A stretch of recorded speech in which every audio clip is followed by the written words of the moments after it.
da BMC. Fala, grande Carlos. Boa tarde a todos aí que estão vivos na BMC News. O prazer é enorme aqui do meu lado para participar e atender aí os pedidos de análise que vêm aí dos participantes ao vivo e também de você. Dalton, obrigado, Dalton. Vamos lá. Então, o que você está achando do Ibovespa, né? Alguns dias que tivemos uma queda, agora voltou a subir, Ibovespa andando um pouco de lado. Parecia que em junho era o mês, né? Agora vai, não foi. E aparentemente Ibovespa continua estagnado. O gringo saindo também, já eram 4 bilhões quase de reais, né, em 5 ou 6 pregões. O que você está vendo no Ibovespa e também o dólar, como ele está reagindo? Porque mesmo que a Ibovespa anda de lado, o dólar deu uma caída hoje, né? Sim, eu vou começar então falando aqui do Ibovespa e compartilhando minha tela, colocando aqui minha tela do Ibovespa, deixando a tela aqui ampla. O que a gente tem, Carlos, o índice ele continua com viés de baixa. Esse viés de baixa, falando de curto prazo, foi gerado aqui no pregão de ontem, quando ele oscilou abaixo desse patamar, só que sem muito força, 116.560 pontos. Terminou que ele ganhou aqui uma força aqui, veio aqui para cima e tá aqui dentro dessa região mais lateral, no formato de um retângulo, algo semelhante a um retângulo. Então a gente tem um contexto de viés de baixa, dentro de uma indefinição. Só que, se eu olho para o gráfico semanal do índice, esse movimento inteiro de subida, ele está dentro de uma correção dessa subida. Esse vermelho que eu estou traçando está corrigindo toda a subida aqui desse movimento de subida. É ainda curta em termos de tempo, em termos de preço, nem chegou ali na média. Está fraco a queda, mas ainda é curto para quê? Para romper para cima. Pode vir aqui o Ibovespa, vir aqui para cima, sim. O que vai aumentar a probabilidade, Carlos, disso acontecer? Gráfico diário, esse movimento inteiro de subida foram 14 pregões. E todo esse movimento até a mínima de ontem foram também 14 pregões. Então, nesse caso, a gente disse, o Ibovespa está maduro para poder ter um novo movimento para cima. Hoje, ele gerou o primeiro sinal para isso. Superou a máxima do pregão anterior, gerou sinal de fundo em cima de um nível de suporte, só que não conseguiu, você até acabou de comentar que o Ibovespa fechou positivo. Primeiro pregão da semana que fechou positivo, mas um positivo com fraqueza, que deixou uma longa sombra superior e respeitando ali a média. Então, por isso que ele mantém ainda o viés de baixa do pregão anterior, apesar do fundo gerado. O que vai aumentar, então, essa chance do Ibovespa ter algo maior para cima? Romper a máxima do pregão anterior, de hoje, na realidade, 119.156 pontos. Agora, um alerta aqui, que é importante ressaltar, Ibovespa, dando um zoom menos no gráfico semanal, a pandemia, Carlos, para cá, a gente teve 63 semanas. De toda a queda, quando começou a subir taxa de juros, para cá a gente teve 58 semanas. E daqui para cá a gente está com 52 semanas. Então é como se o Ibov fosse andando aqui em tempo, né, parecido, em termos de tempo, e já está gastando um tempo para subir, já está gastando tempo, já está começando a ficar próximo do tempo das caixinhas aqui anteriores, ou seja, se ele romper aqui direto, eu não esperaria algo tão longo para cima. Por exemplo, um dos objetivos, 124.600 pontos. E vai aumentar depois que acabar esse tempo aqui, vamos dizer assim, que o Ibovespa fazer algo de novo para baixo. Então a expectativa ainda é positiva, falando de curto a médio prazo para o Ibovespa, principalmente, ou seja, está fazendo correção de ter algo maior para cima desses topos aqui, mas eu não esperaria algo tão longo para cima já num primeiro momento, tá? Em relação ao Ibovespa. Então, o Ibovespa, no curtíssimo prazo, mantém o viés de baixa, retoma uma expectativa mais positiva se superar a máxima de hoje, a partir de amanhã, mas com a ressalva de não se esperar tanto para cima, região 124 a 125 mil pontos, já seria um ponto de alerta que pode trazer um novo movimento para baixo no índice Bovespa. Em relação ao dólar, vou pegar aqui até o mini dólar para falar pelo gráfico do mini dólar, o dólar ele está dentro de um viés de baixo, um prazo mais longo. A gente já vem comentando aqui nas minhas participações, gráfico semanal. O dólar foi lá, respeitou de novo. Na semana passada teve uma semana de forte alta, só que ela, assim como o Ibovespa deixou hoje uma sombra superior na barra, não fechando acima da média, na semana passada o dólar fez algo parecido. E nessa semana, de novo, tentou aqui voltar para cima da região lá dos 4.900, se sustentar acima dos 4.900, não conseguiu, e está vindo para uma semana negativa aqui com queda já de 1,09%, né, faltando ainda mais 2 pregões para a gente fechar a semana. O fato que a gente tinha no diário uma tendência de alta de curto prazo, que com o retorno do preço, eu até publico isso diariamente no meu perfil no Instagram, um resumo sobre o Ibovespa e sobre o dólar, se ele voltasse para baixo desses 63,5, 863,5, ele basicamente ele dava um indício de mudar essa tendência, enfraquecer ainda mais essa tendência de alta e voltar a ficar mais alinhado com o gráfico semanal. É o que fez hoje. Apesar da boa recuperação, o dólar está ainda dentro de uma tendência de alta de curtíssimo prazo, mas contrária à tendência do gráfico semanal, que ainda aponta mais para baixo. E com esse sinal aqui, é menos provável a gente ver um movimento muito relevante para cima novamente. É mais provável, mesmo que enrole aqui, de se ter algo mais para baixo para a moeda americana. O que fica bom aí, Carlos, para poder viajar para Disney, né? Quanto mais barato o dólar tiver, melhor para Disney, né? Pois é, né? Já especialmente nessa época de férias de verão no hemisfério norte, mais barato o dólar, mais férias para Disney. Agora, o problema de ir para Disney é que precisa de companhia aérea, né? E hoje a Azul está entre as piores do dia após esse anúncio da emissão de títulos em dólares, em bonds, né? Tipo, bonds denominados em dólares. O que você está vendo para a Azul? A gente sempre comenta aqui da Esquadrilha da Fumaça, Azul, Gol e CVC. Qual que é a sua percepção da Azul nesse momento? A ação está indo um pouco de lado, mas ainda acumula uma valorização expressiva desde o começo do ano. Então, Azul, Gol e CVC, aproveito para te perguntar, porque a Gol também caiu forte hoje, 1,36%, e a CVC não estou achando aqui, mas também não foi... Ah, não, aqui, ó, 1,85% de queda. Então, o que você está achando do grupo de ações dos turistas, né, que deveria se valorizar nesse momento que, na verdade, está sofrendo há vários dias? Vamos lá, então. A tendência de prazo maior, de curto a médio prazo, principalmente, falando mais, um pouquinho mais de médio prazo, ela continua sendo uma tendência de alta, né, que gera aí uma expectativa que esse papel possa buscar ainda níveis mais altos, ali de 23,85 até mesmo 32,15. O que está acontecendo agora com o Azul é que ela gerou um movimento longo de subida, ela gerou esse movimento longo de subida, e depois de várias semanas consecutivas aqui de alta, apresentou na semana passada uma barra que aumentou a probabilidade de se ter, que a gente vê no mercado financeiro, algo comum, são os zigue-zagues do preço, para cima, para baixo.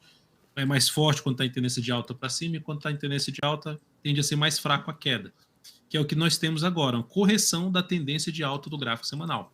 Primeiro nível de suporte aqui na média, por volta dos 18,12, e aí olhando para outros níveis de suporte desse papel, na casa aqui dos 16, passando perto aqui primeiro de um ponto que foi bem relevante ali para trás de resistência, R$ 17,25, depois R$ 16,26 e R$ 14,75. Então, nesse momento, para um prazo menor, curtíssimo a curto prazo, a tendência de Azul 4 já é de baixa.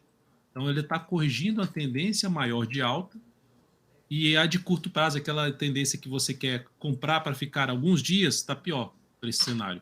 Para ficar alguns dias. Está melhor para se aguardar um pouco mais, se for para comprar, aguardar algumas semanas, para tomar uma decisão ali após a sinalização de alta no semanal, para voltar para uma compra em Azul. Por enquanto, Carlos, a expectativa é mais negativa para essa ação, ou seja, fazendo aqui qual seria um dos pontos que ela pode vir a buscar. O primeiro seria a região dos 18,58, que já atingiu hoje, e o próximo nível que ela pode vir a buscar, R$ 17,56, que coincide com a região que eu comentei aqui para trás, 17,30, 17,50, uma região importante de suporte para esse ativo. Então, cenário mais negativo no curtíssimo prazo, apesar da tendência de prazo maior ser positiva.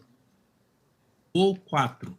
No gráfico semanal, algo semelhante. Olha a quantidade de barras aqui subindo, e aí gera uma grande barra de baixa. Isso aqui é um padrão dos candles chamado de engolfo de baixa, que aumenta a probabilidade de reverter um movimento de subida para um movimento de baixa. É o que vem sendo feito. Essa semana já vai caindo em 9,17%, apontando para testar R$ 10,45, média móvel exponencial de 13 períodos. E outros pontos relevantes que podemos destacar aqui, 9,85, tem um R$ 10 número redondo. Se eu estico para cá essa linha, dá para perceber que ali para trás eram alguns topos, principalmente a região dos R$ 10 até os 9,85, mais importante como suporte para esse papel, e depois disso, 8,93. Tá favorável para já entrar comprando? Não vejo motivo de entrar comprando o Gol 4 nesse momento. Ou seja, por mais que esse aqui seja o único movimento de baixa, a expectativa é que possa vir a mais para baixo, ou seja, do próximo movimento de subida ele não ser muito forte para cima e ainda ter algo mais para baixo do que ela já caiu. Pode se recuperar nos próximos pregões, mas, como eu já disse, a expectativa é que ela possa ainda ter algo mais para baixo, aí Gol 4. Então, um cenário de curtíssimo a curto prazo, Gol e Azul, mais negativo nesse momento, corrigindo a tendência de prazo maior. CVC P3, gráfico diário dela, curto prazo, a tendência de baixa, formada aí por esses zigue-zagues descendentes. Inclusive, a perda aí dessa região aqui em torno aí dos 3,17 reforça a chance de ter algo maior para baixo. Olhando para um prazo maior, essa está bem pior do que Azul e Gol, porque Azul e Gol conseguiram anular a tendência de baixa de prazo mais longo. A CVC B3, não. Então, se eu fosse focar nessa esquadrilha da fumaça que você fala, né? Eu olharia um pouquinho mais para as aéreas do que se fosse pensar em oportunidade, depois de uma queda, tentar comparar os ativos com expectativa maior de subida, a CVC não seria a minha escolha, tá? No gráfico semanal, subiu, até rompeu aqui para cima, só que ela está voltando para baixo esse patamar. Se fosse para arriscar algo, uma compra, Carlos, qual seria a minha condição aqui? Uma semana, uma determinada semana, fechando aí para cima da região de 3,55 a 3,60. Aí daria para arriscar uma compra, colocar aí um limite de perda abaixo da mínima que ela está atingindo aqui, para aí sim arriscar uma entrada pensando em ficar aí de 3 a 10 semanas posicionado pelo menos aí em CVC. Mas por enquanto não seria minha escolha enquanto não tiver esse sinal de alta. Perfeito, perfeito. Agora, vamos falar um pouco, então, das maiores altas e maiores baixas de hoje, né? Grupo Pão de Açúcar caiu 5,82% hoje. O que você está vendo? Não somente ele, porque hoje tivemos também bastante empresa do setor de varejo que sofreu, né? Grupo Pão de Açúcar, a Via também sofreu bastante e a Magalu também perdeu 2,61%. O que você está achando do setor de varejo nesse momento? O que o gráfico está falando? Tá, vamos lá. Vamos falar então desses três ativos, né? Começando aí PK3. PK3. Vou pegar aqui o gráfico. A queda hoje de Pão de Açúcar, ela é contrária à atual tendência de alta do preço desse ativo. Então, ela está dentro da tendência de alta do gráfico semanal, ela está dentro da tendência de alta do gráfico semanal, só que onde ela chegou em um nível de preço que lá atrás, lá em setembro do ano passado, e também ali por volta de novembro, início de novembro do ano passado, foram pontos onde o preço parou de subir e começou a cair. Parou de subir e começou a cair. Então, normalmente, quando o preço chega nesses níveis, depois de um movimento mais prolongado para cima, entra uma pressão vendedora, lembrando que o preço caiu quando chegou nesse nível lá atrás, aumenta a probabilidade, então, de queda do preço com essa pressão vendedora. É o que está acontecendo agora com Pão de Açúcar, que gerou um outro padrão que a Gol tinha gerado lá no gráfico semanal, aqui gerou um gráfico diário chamado de engolfo de baixa, que aumenta a probabilidade de estancar o movimento de subida e entrar no movimento para baixo.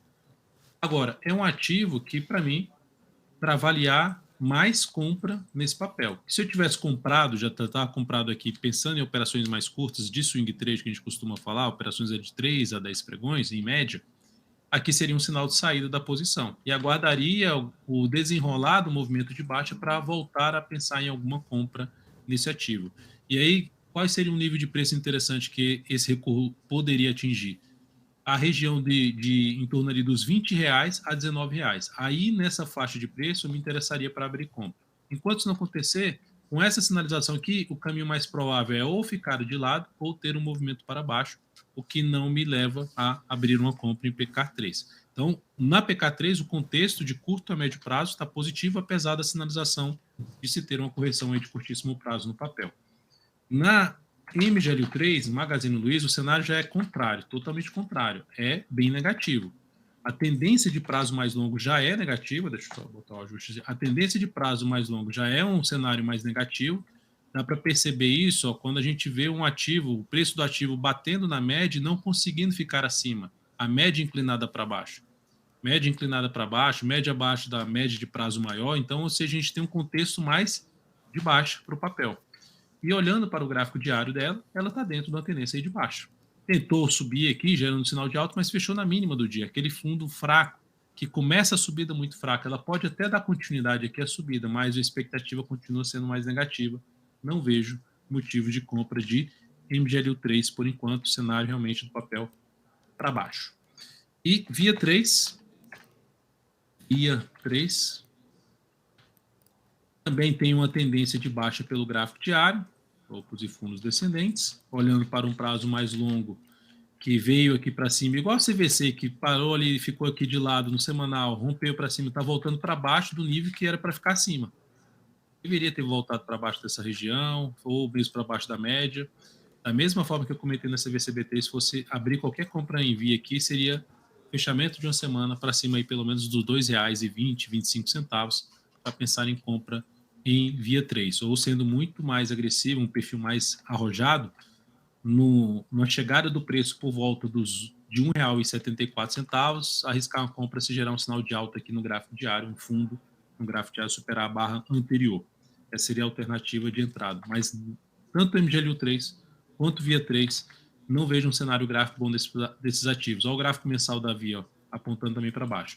Então, dentro do setor que você comentou de consumo, Carlos, só a PK3 tem um cenário positivo para planejar a operação de compra aí daqui a alguns pregões. Essas duas ainda não vejo esse cenário se encaixando, pelo menos para mim, para comprar. Perfeito. Dalton, muito obrigado por sua participação. Nosso tempo aqui está correndo, mas sempre muito interessante a parte gráfica e muito instrutiva para nosso público de day trader. Dalton Vieira, como sempre, conosco, analista técnico da DV Invest. Muito obrigado, Dalton. Sempre um prazer tê-lo conosco. Valeu, grande Carlos. Um grande abraço a você e a todos que estão aí por trás fazendo tudo acontecer na BMC News. Abraço a todos também que estão aí ao vivo no canal. Até a próxima. Um prazer sempre participar aqui com vocês.